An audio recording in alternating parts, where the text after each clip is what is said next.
Welcome, everyone. It is incredibly good to have you joining us today. Before we do absolutely anything else, if you are listening right now, please take a quick second to hit that like button and subscribe to support this deep dive. Please do. It really helps us out. Yeah, your support is exactly what allows us to keep bringing you these incredibly thorough, deep-in-the-weeds explorations into some of the most, fascinating and mind-bending source materials out there. And trust me, you are going to want to be subscribed and strapped in for this one. Oh, absolutely. This is not your average text. Not at all. Today, we have our hands on an absolute must-read cultural artifact. We are reviewing a fiercely incendiary, highly polarizing, and just undeniably gripping new ebook that dropped in 2025. It's titled Solipsistic Soul Playing House with Dolls, and it's by Connie Riker.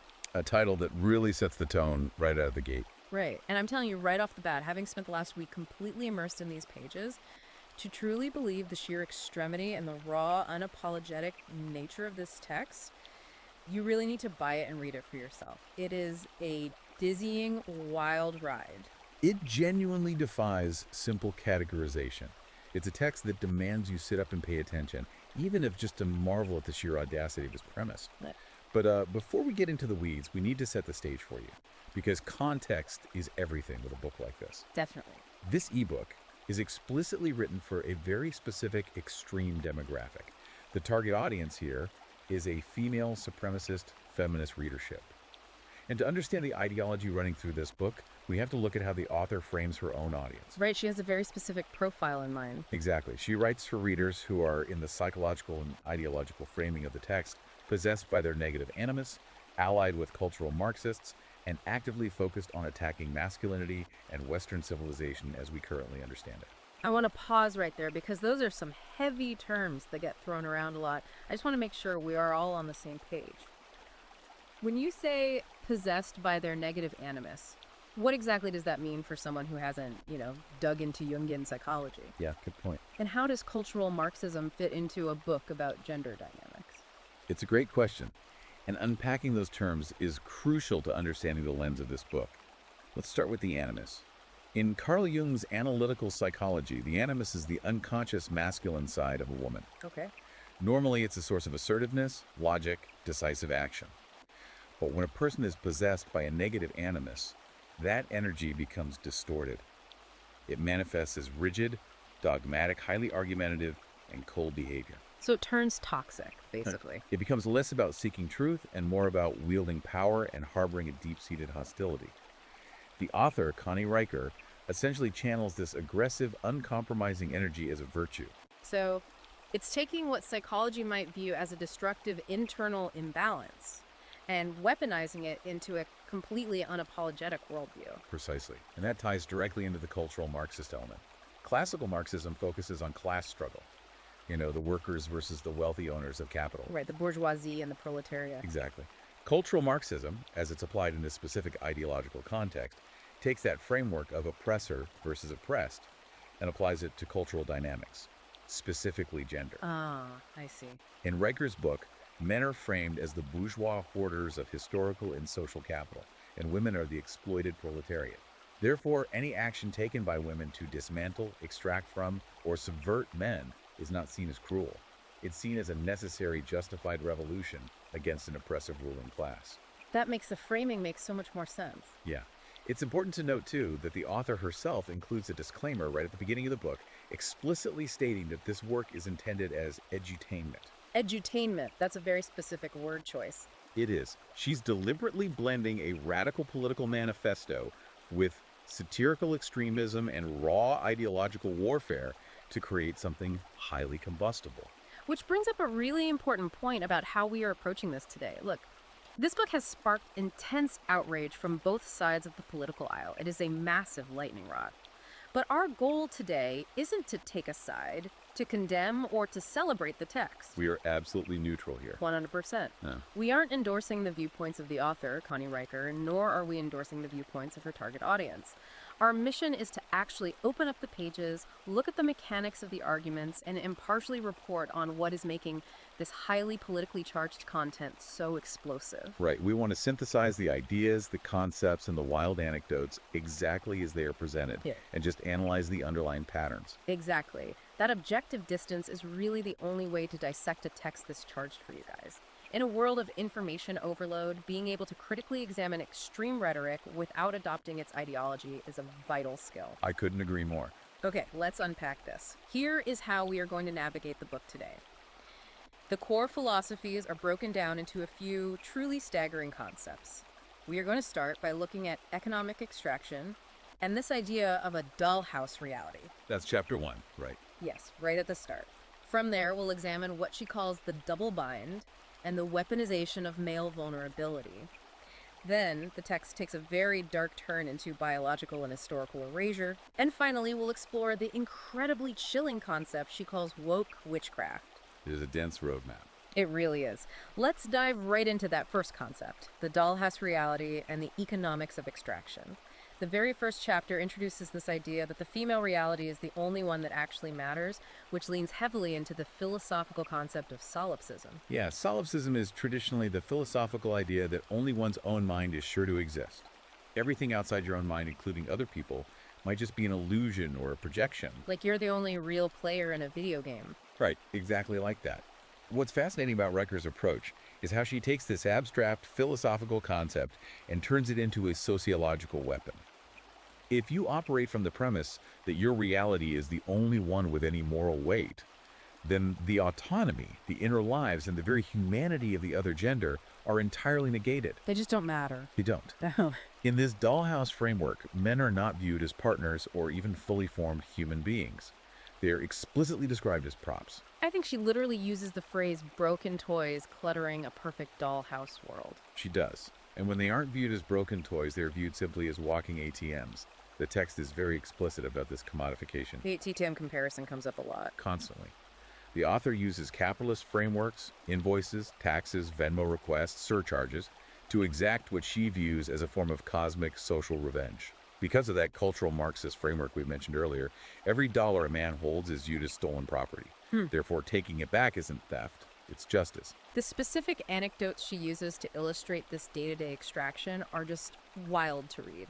She introduces this concept called the patriarchy piggy bank. Oh, this part was unbelievable. Right. It's a literal physical piggy bank in her house. And she outlines a system where men must deposit cash into it before they are allowed any form of physical intimacy or even basic emotional connection. And the pricing structure isn't random, it's based entirely on what she considers demographic sins. It's a tiered penalty system, basically. Exactly. If a man happens to be white, that is a mandatory $50 deposit. If he is cisgender, that tacks on an additional $20. And she even has a rolling tab for mansplaining incidents that might have occurred during the week, which incur bonus fees. You have to pay per mansplain. Literally. There's this one story she tells about a guy named Jason. Wait, no, it was Mark.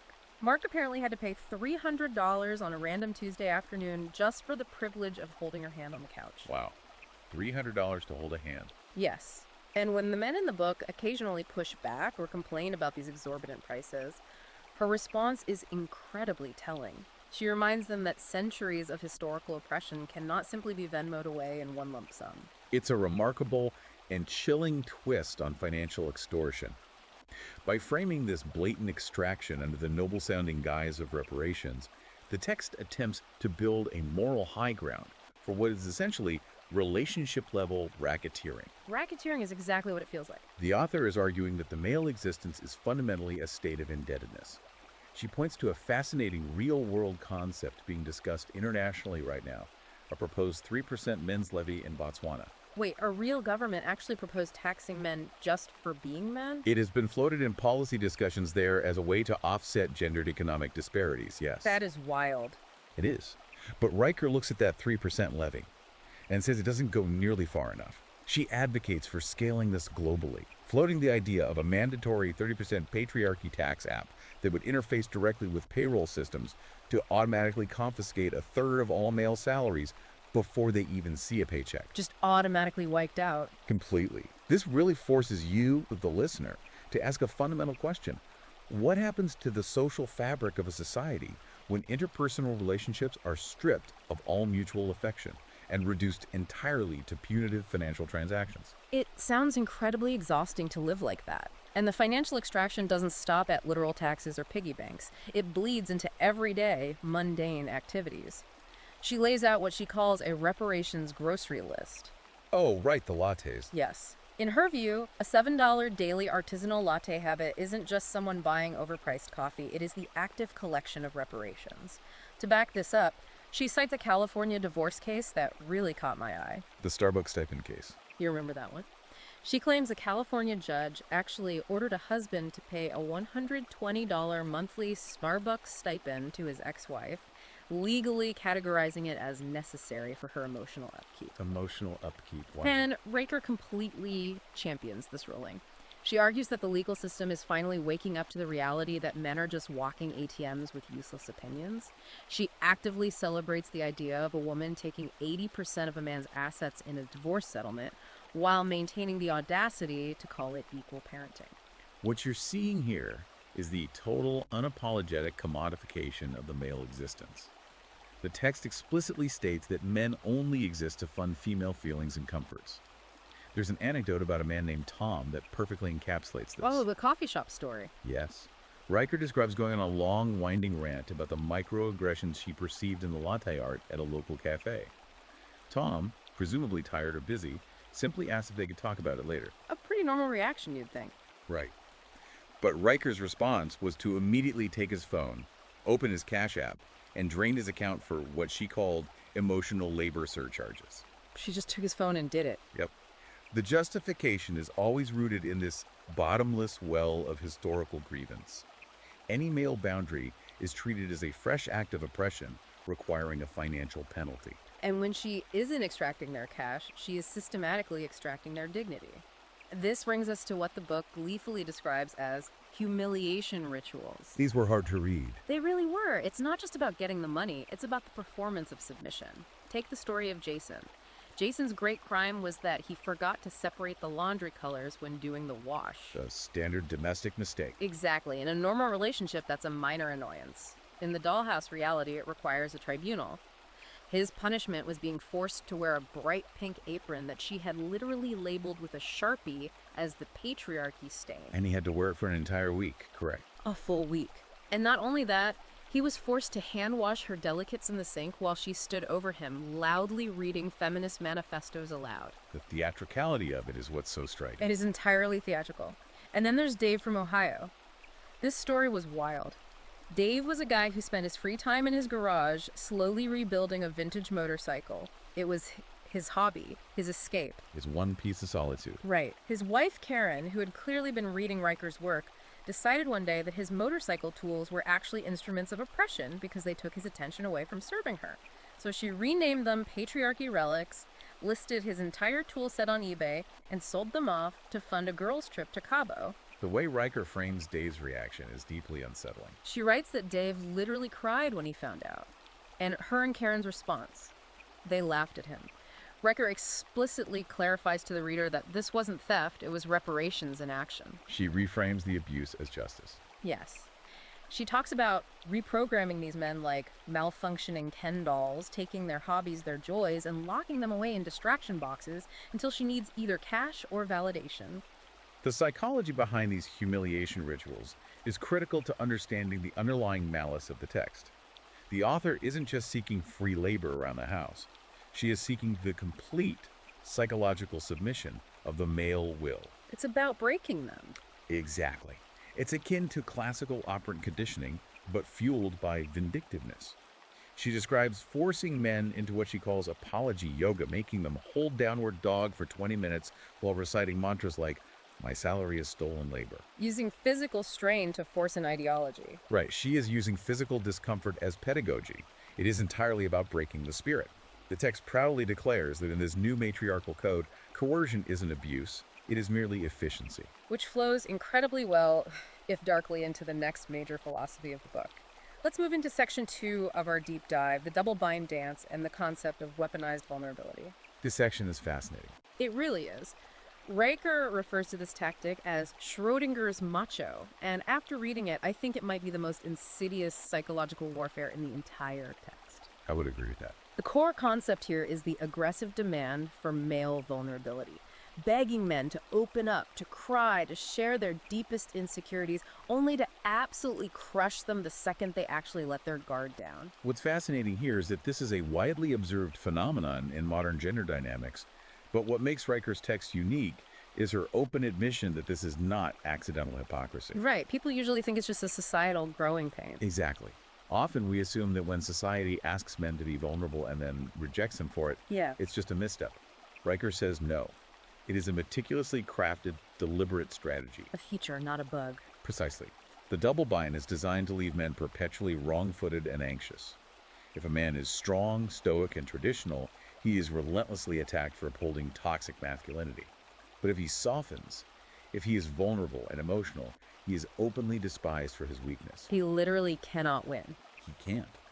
By making it fundamentally impossible for a man to ever behave correctly, the female power structure maintains permanent, unchallenged leverage. You see this play out brutally in the corporate example she provides. She outlines this recurring motif of tech CEOs. She uses placeholder names like Mark or John, who attend these modern corporate DEI or diversity, equity, and inclusion workshops. The corporate boardroom is a major battleground for her. Absolutely. During these all-hands meetings, these CEOs are heavily pressured by facilitators to show brave vulnerability. So under pressure, they open up. They might cry in front of their staff about the stress of leadership, burnout, or the pain of having to conduct layoffs. And how do their colleagues react in the moment? Oh, to their faces. In the room, they are showered with praise by their female colleagues for their stunning emotional intelligence. But the reality behind the scenes is entirely different. Completely different. Behind their backs, those exact same colleagues who praise them are immediately filing HR complaints.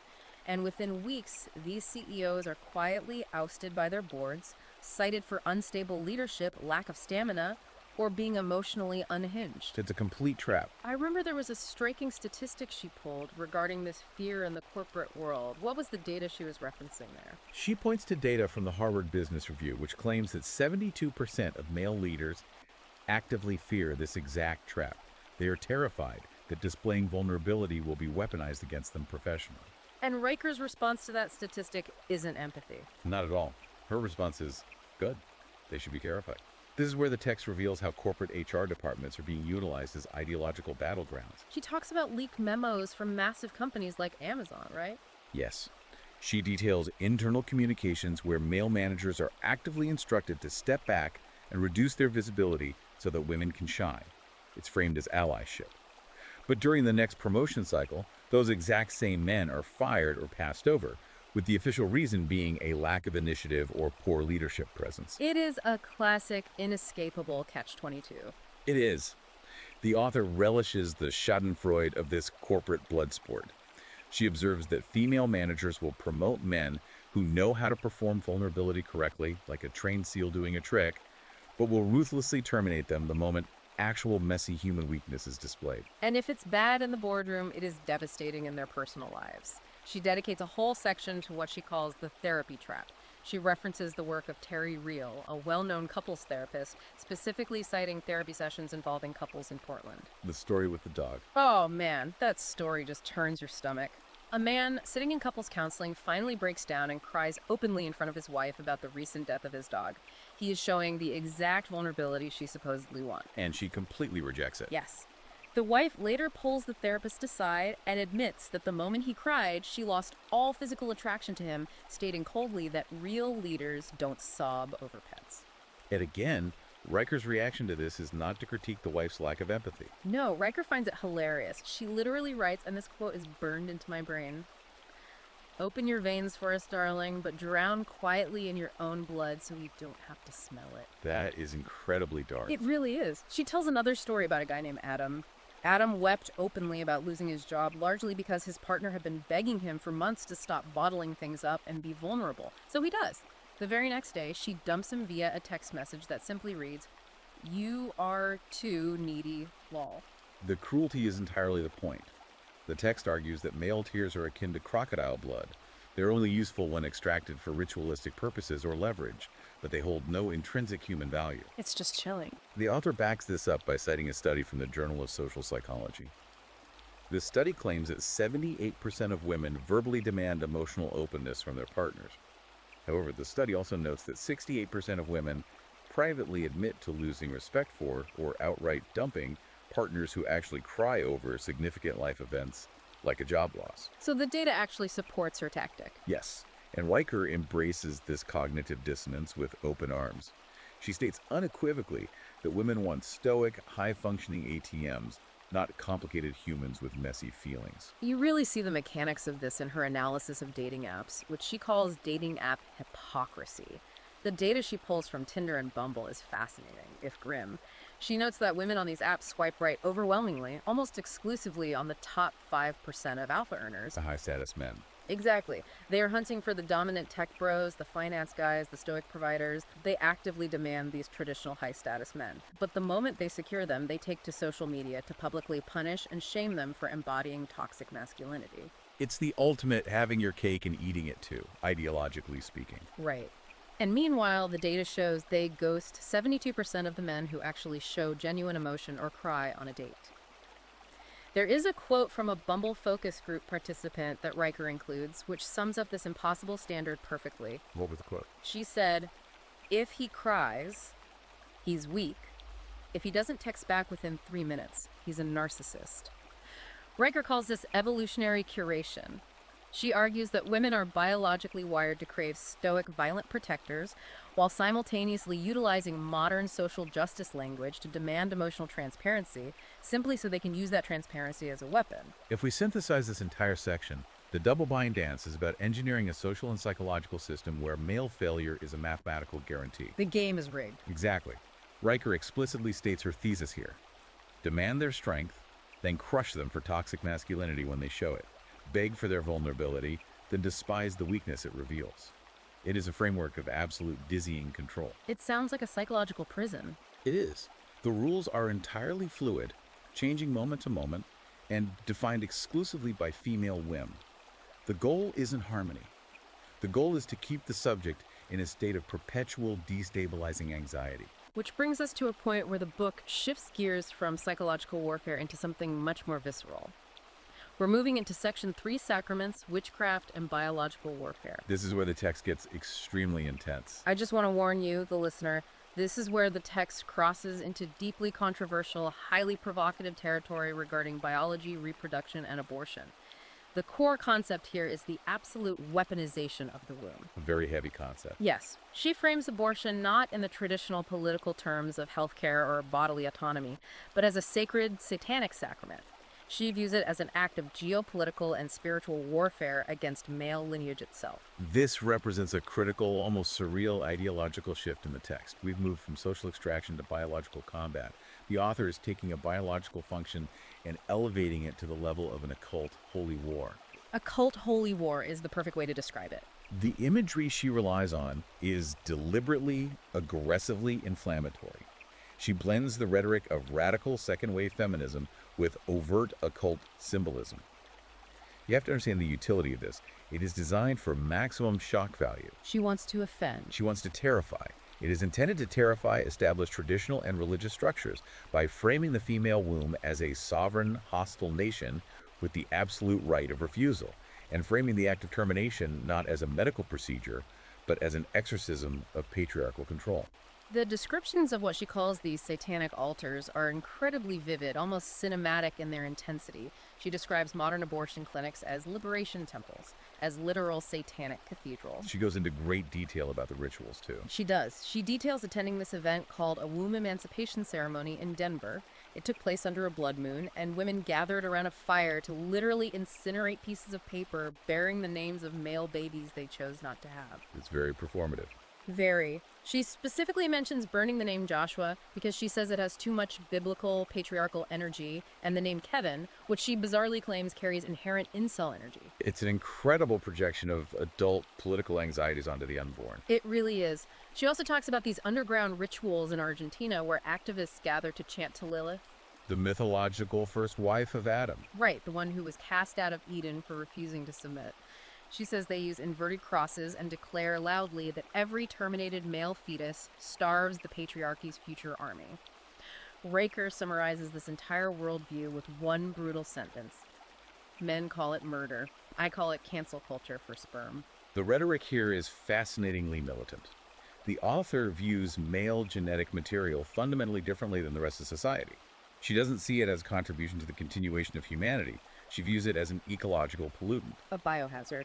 Literally. She refers to the Y chromosome as a biohazard, a congenital debt, and a design flaw in the human species. This extreme biological prejudice leads directly into her discussion of sperm banks and the future of male birth control. Yes, she brings up the Copenhagen cryo scandal. Tell us about how she twists that real-world event. Cryos International in Copenhagen is one of the world's largest sperm banks. A scandal emerged a while back where it was alleged that some vials were being falsely marketed. Riker seizes on this, claiming the bank was labeling vials as future Nobel winner or elite athlete, when in reality the donors were unemployed gamers living in their mother's basements. She loves that narrative. She uses it perfectly for her argument. Whether fully accurate or exaggerated, Riker uses this narrative to advocate for what she calls a sperm privilege levy. She genuinely demands that men pay massive, recurring taxes simply for the biological act of possessing a Y chromosome, framing it as a carbon tax for genetics. It's just wild. And because she views male biology as this toxic pollutant, she aggressively champions the development of reshug. Now, for those who might not be familiar, reshug is an experimental, long-lasting, reversible male birth control injection that's been in development for years, with a lot of testing happening in places like India and Sweden. And it has faced a lot of scrutiny. A lot. Many men have expressed concerns about the safety, the side effects, and the threat to their bodily autonomy regarding mandatory medical interventions. Riker mocks these concerns mercilessly. Of course she does. Bodily autonomy is a one-way street for her. Exactly. She envisions a future where male reproductive organs are chemically and heavily regulated by the state. She even proposes a legal framework where men must legally orphan their own children upon birth or face a crippling 15% income surcharge just for the right to be acknowledged as a father. This desire for absolute magical control over men's lives ties directly into what she terms woke witchcraft. In the text, she takes modern institutional structures, corporate HR departments, university Title IX tribunals, and university DEI committees, and frames them not as administrative bodies, but as modern-day covens. Modern covens? That's such a striking image. To her, these are magical, protected circles where women are granted the absolute, unquestioned power to professionally and socially execute men. The example she gives of this woke witchcraft in action is staggering, and honestly a little terrifying if you are a college student today. She gleefully recounts a story of a male political science major at UC Berkeley. Oh, the coughing incident. Yes.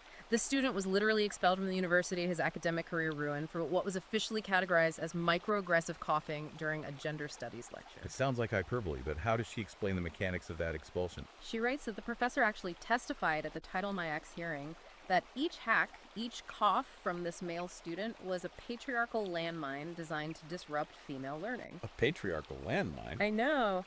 The student tried to appeal, providing medical documentation of a cold, but the appeal was officially denied based on his respiratory privilege. Respiratory privilege. The sheer absurdity of it is what Riker loves. She admits that she keeps a copy of that young man's denial letter framed on her desk right next to her Male Tears coffee mug.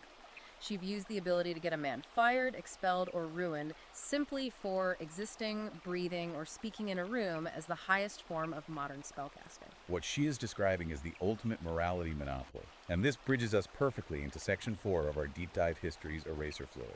This section blew my mind. The core concept here is the active, deliberate rewriting of reality. The logic goes like this. If you control the moral high ground, which Riker claims women inherently and unquestioningly do, you don't just have the power to interpret history, you have the moral obligation to erase male historical achievements entirely and replace them with a fabricated matriarchal narrative. The way she describes doing this in the digital age is through what she calls the Wikipedia Wars. She details the actions of feminist coders who use a stealth app called Her Story. Her Story, replacing history. Right. This app is designed to coordinate mass, stealth edits on Wikipedia to systematically rewrite scientific and historical consensus. They actively delete the contributions of male scientists. The Watson and Crick example is fascinating. It is. For example, they organized campaigns to credit Rosalind Franklin solely with the discovery of the DNA double helix structure, while editing the pages of James Watson and Francis Crick to label them as nothing more than data thieves in cargo shorts. The irony, of course, being that while Rosalind Franklin's vital X-ray diffraction work was historically undercredited, erasing Watson and Crick's theoretical modeling simply replaces one historical inaccuracy with another. But for Riker, accuracy is irrelevant. Power is the only metric. Exactly. Accuracy doesn't matter at all to her. She brags about campaigns to erase Tim Berners-Lee from the history of the creation of the World Wide Web, replacing his name with a vague dedication to anonymous womb supporters who made his coding possible. You're erasing the creator of the internet. Yep. And then she jumps the shark entirely into ancient history. She actually claims, and expects her readers to parrot this, that a group of her story editors rewrote the history of the Egyptian pyramids. This one was truly bizarre. They asserted that the pyramids weren't built by male laborers or architects, but were actually examples of uterus architecture shaped and inspired by the contractions of pregnant women. This raises a profound and disturbing question for you, the listener, to consider. When empirical facts, the scientific method, and recorded history are officially declared to be patriarchal constructs, what exactly takes their place? How does a society function without a shared baseline of truth? It just devolves into chaos. Exactly. Riker's answer is that female intuition, lived experience, and emotional resonance must entirely supersede logic. In fact, the text explicitly and violently attacks the very concept of logic, calling it a patriarchal lubricant and a smokescreen for male mediocrity. She actively hates the scientific method. She views it as a tool of oppression. She tells this anecdote about a tenured biology professor at a university who was teaching a module on sexual dimorphism. He cited decades of peer-reviewed biological studies on the physiological differences between sexes. So he was teaching basic biology. Right. But instead of debating him on the merits of the science, Riker's aligned student group simply bypassed academia entirely. They filed mass Title IX complaints, organized protests, and got the professor fired for creating physically unsafe spaces with his data. And who did they replace him with? A genderqueer astrologer. And what did this astrologer teach? Riker brags that the new syllabus literally declared that Isaac Newton's laws of physics were stolen labor, and that gravity was a patriarchal concept. Riker writes this triumphant line, "Logic is just patriarchy wearing a lab coat. Burn every textbook." She genuinely views male rationality, the desire to categorize and measure the world, as a psychological disease that needs to be eradicated. And to replace this logical, structured, patriarchal society, the author points to what she views as matriarchal utopias. However, as an analyst looking at this text, the way she twists real-world geopolitical examples to fit her narrative is highly revealing and often deeply offensive. For instance, she points to the nation of Rwanda. Today, Rwanda's parliament is remarkably over 60% female. That's a real statistic. It is. But Riker frames this demographic reality purely as a triumph of enlightened female leadership, successfully removing what she calls testosterone-poisoned decision-makers. But she completely ignores why that demographic shift happened. Precisely. She casually glosses over the horrific 1994 Rwandan genocide, which decimated the male population and necessitated females stepping into those roles out of sheer survival and rebuilding. To frame a demographic shift born from one of the greatest human tragedies of the 20th century as a quirky feminist victory is an astonishing level of historical erasure. It's incredibly disrespectful to the actual history. She does the same thing with the Masuo tribe in China. She romanticizes them endlessly because they are a famous matrilineal society. She celebrates the fact that in this society, men have very little political power and are largely relegated to manual labor, like sleeping in stables and tending the yaks. But she ignores the human cost there, too. He does. In her own book, she accidentally admits a statistic that undermines her entire utopia. She notes that the rate of male depression in this tribe approaches 100%. But instead of showing empathy, she dismisses their crippling depression as privilege adjustment disorder. It's a complete lack of curiosity about human suffering, provided the person suffering is male. She even tries to apply this utopian vision to the modern West, pointing to the trend of Swedish women-only co-working spaces. Oh, the co-working spaces. This is hilarious. She advocates for man-free zones everywhere, using these Swedish spaces as the model. But she literally admits in the very same paragraph that the specific spaces she's praising collapsed entirely within a year. Because they couldn't run the building? Right, because the members formed bitter factions over thermostat settings, and when the internal plumbing failed, No one in the collective knew how to fix it, and they refused to hire a male plumber. Yet, despite the total structural collapse of the business, she still hails them as productivity havens. The contradiction is entirely lost on her. Which brings us to the final and undoubtedly the darkest section of the book. Section 5, the male experience void and celebrating destruction. Here's where it gets really interesting, but also really bleak. If the previous sections of this deep dive have been about extraction, manipulation, and control, this section is about the complete and chilling absence of empathy. The core philosophy here is that male pain does not matter. In fact, male destruction is actively celebrated as a metric of societal progress. Let's take a deep breath, because this is where it gets incredibly heavy. Riker looks at the tragically high rates of male suicide in modern society. We know the statistics: men die by suicide at nearly 4 times the rate of women.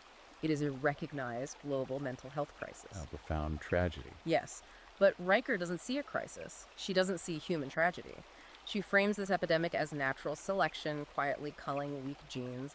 She views it as karmic justice for centuries of historical oppression. She actually writes the sentence, "Every male suicide whispers from the grave, see what you made me do." Blaming them even in death. She views the loss of male life as nothing more than efficient societal house cleaning. It is a breathtaking level of callousness. And she applies that same lens to the male homelessness epidemic. It is a statistical reality that men make up the vast majority of unsheltered people sleeping on the streets. To explain this away without having to feel empathy, Riker quotes a fringe media piece that attempts to argue that these homeless men, freezing while sleeping under bridges on cardboard, are actually somehow benefiting from patriarchal spatial dominance because they are occupying public space. I read that sentence 4 times trying to make it make sense. It's insane.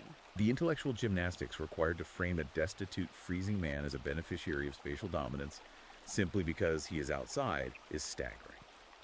But you have to understand why she does it. It serves a vital ideological purpose. It maintains the morality monopoly. Because if she feels bad for them, the whole ideology crumbles. Exactly. If men are categorized as perpetually, biologically the oppressors, then no amount of physical, financial, or emotional suffering can ever transform them into victims deserving of empathy. To show empathy would be to crack the foundation of the dollhouse. This weaponized lack of empathy is perhaps most brutally showcased in her chapter on family court gladiators. The text treats the modern family court system not as a place to seek the best interest of the child, but as a gladiator arena specifically designed for male financial and emotional destruction. The California case she mentions is awful. It's heartbreaking. There's a case involving a mother who was actively addicted to crystal meth. Despite the husband being completely clean, the judge ruled to let the mother retain full custody of the children, stating that her maternal instincts transcended her chemical dependency. And what happened to the father in that scenario? The father, who was just trying to protect his kids, was ordered to pay 120% of his discretionary income in child support and alimony, forcing him into immediate crushing bankruptcy. He lost his home, his savings, and his children. And Riker applauds this. Riker's commentary on this, she dismisses his ruin as male financial dramatics. She even goes so far as to praise a deeply disturbing trend she found on Reddit, where mothers anonymously swap tips on how to coach their toddlers, to whisper phrases like, "Daddy's eyes scare me," to court-appointed evaluators. Weaponizing the children. The entire goal is to win sole custody and entirely strip the father of his parental rights, using the child as a guided missile. It reveals a worldview where children are not viewed as vulnerable humans to be co-parented and loved, but purely as bargaining chips and legal weapons to be deployed against fathers. She's remarkably candid about the financial endgame here, writing that a dead or utterly ruined husband is the ultimate payday, referring to life insurance payouts and asset seizures as the widow's windfall. It just makes you wonder, if this is the reality they want to build, who is left to even participate in it? If we connect this to the bigger picture, that's exactly the right question to ask. We are already seeing the early stages of male withdrawal from society. Riker points to the rise of what sociologists call herbivore men in Japan, and we are seeing similar trends in the US and Europe. Men who are just checking out. Right. These are men who have looked at the societal expectations, the legal risks of marriage, and the hostility of the dating market, and have simply completely dropped out. They don't date, they don't marry, they don't strive for corporate promotions, they retreat into video games, hobbies, and quiet isolation. And Riker celebrates this, right? She thinks it's a victory. She does. She calls it biological evolution, successfully rejecting obsolete masculinity. She views the extinction of male ambition as a triumph. But as an analyst, we have to push back on the viability of this vision. If your ideology successfully crushes, isolates, demoralizes, and bankrupts the entire male half of the population, what does the resulting society actually look like? Who maintains the infrastructure? Who funds the taxes that pay for the utopia? Well, according to her, the resulting society is a utopia she calls dollhouse divinity. But even her own description of it sounds like a dystopian nightmare. She admits that in her ideal state, these withdrawn herbivore men aren't left alone. They are forcibly assigned as free female chauffeurs or dinner pay pigs. So she still needs them for utility. She essentially envisions keeping a subjugated underclass of men around strictly as utilities to be drained of their labor and resources. It is a society built entirely from the ground up on a foundation of vindictiveness. Exactly. It's a concept I would call solipsistic solitude. The author has constructed a worldview that is so utterly consumed by historical grievance and animus that the only path she can conceive of toward female empowerment is the endless cyclical punishment of men. It is a profound irony, and one that is entirely lost on the text. She's becoming exactly what she claims to hate. The author is attempting to build a progressive paradise, utilizing the exact same tools of oppression, extraction, and cruelty that she claims to be fighting against. You cannot build a utopia out of resentment. So, what does this all mean when we step back and look at the whole picture? Connie Riker's Solipsistic Soul Playing House with Dolls is a dizzying, blazing manual for absolute social and psychological domination. It is a text that takes every single societal norm we hold about fairness, every concept of equality, and every biological reality, and violently flips them completely on their head. It leaves no stone unturned. It advocates for blatant financial extortion through the patriarchy tax. It encourages psychological torture through the inescapable double bind of weaponized vulnerability. It frames the biological act of reproduction as occult warfare, demands the erasure of historical fact in favor of matriarchal mythology, and actively celebrates the physical and emotional destruction of men. As we wrap up this deep dive, I want to leave you, the listener, with a final provocative thought to mull over. As you process the extreme philosophy presented in this source material, ask yourself this question. If a society defines its ultimate empowerment and its ultimate success solely by how efficiently it can torture, extract from, and erase its counterpart, is it actually building a sustainable future? Or is it simply trapping itself in a highly profitable, endlessly bitter revenge fantasy? That's the million-dollar question. Ultimately, one has to wonder if this dollhouse that Riker envisions is truly a prison designed to punish men, or if in the end it's actually a prison for the women who have to exhaust themselves constantly maintaining the illusion of absolute unforgiving control.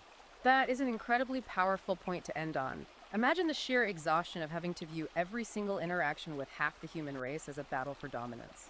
Listener, as we stated at the top of the show, the polarizing, intense, and genuinely shocking nature of this text is something you truly have to experience to fully grasp just how far the Overton window has been pushed. You really have to read it to believe it. You do. If you want to dive into this wild piece of edutainment firsthand, and I really suggest you do just to see it for yourself, we highly recommend you check out Amazon Kindle and Google Play Books to buy the book. And if you want to follow the author's continuing manifesto to see where this explosive ideology goes next, you can follow at Conrad N. Riker over at Substack, check out at Conrad Riker on Twitter, and find at Conrad N. Riker on YouTube. We want to thank you for sticking with us through this. Yes, thank you so much for joining us on this incredibly intense, fascinating journey today. We covered a lot of heavy material, and we appreciate you staying with us through the deep end. Please, before you go, don't forget to hit that like button and subscribe to The Deep Dive so we can keep bringing you these thorough explorations into the most fascinating, controversial, and mind-bending sources out there. Take care of yourself, stay curious, keep questioning the realities presented to you, and we will catch you on the next one.